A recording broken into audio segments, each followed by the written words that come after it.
কৃষ্ণ মাধৱ কৃষ্ণ কৃষ্ণ মাধৱ কৃষ্ণ। আজি আমাৰ ঘৰত ভাগৱত পাঠ হৈ আছে। ভিডিঅ'টো শেষলৈকে চাই থাকক আৰু বহুত ভাল লগা হ'বলৈ গৈ আছে। নাম প্ৰসংগ বিভিন্ন ধৰণৰ কাৰ্যসূচী চলি আছে, চাই থাকক আপোনালোকে।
ছায়া মামা আমাৰ গাঁৱৰ এজন নিষ্ঠাৱান সমাজকৰ্মী। সকলো উৎসৱ পাৰ্বণতে অতি নিষ্ঠা সহকাৰে খানা বনায়। ছায়া মামা আছে মানে সকলো আছে। ছায়া মামাই থাকিলে গৃহস্থৰ একো টেনশ্যন নাই। অত্যন্ত সুন্দৰ হৈছে। ভাবিছোঁ এই আহাৰখিনি খাই ভকতসকলো সন্তুষ্ট হ'ব।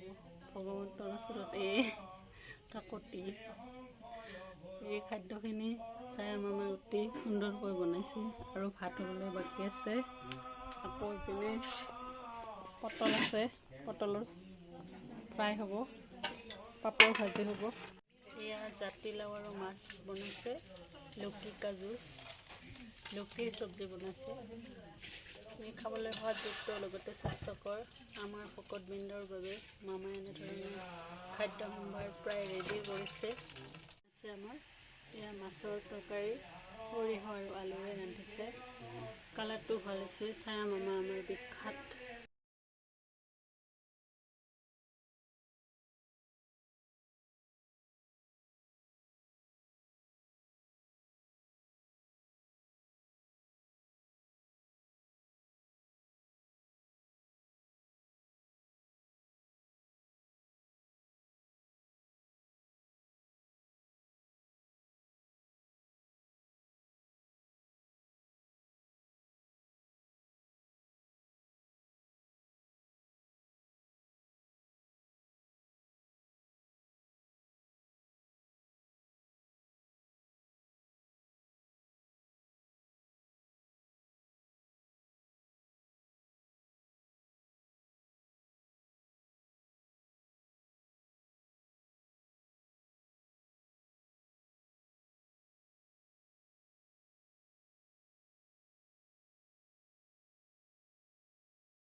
এয়াই আৰু ভকতৰ বাবে কিছু চাহ জলপানৰ ব্যৱস্থা কৰা হৈছিলে।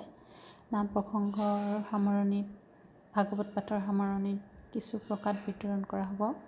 শেষত যেনিবা ভকতৰ কাৰণে অকণমান ভাত পানীৰ দিহা কৰা হৈছে। তো গোটেই পৰিয়ালবৰ্গৰো এনেদৰে আজিৰ ভিডিঅ'টো এইখিনিতে সামৰণি মাৰিলোঁ।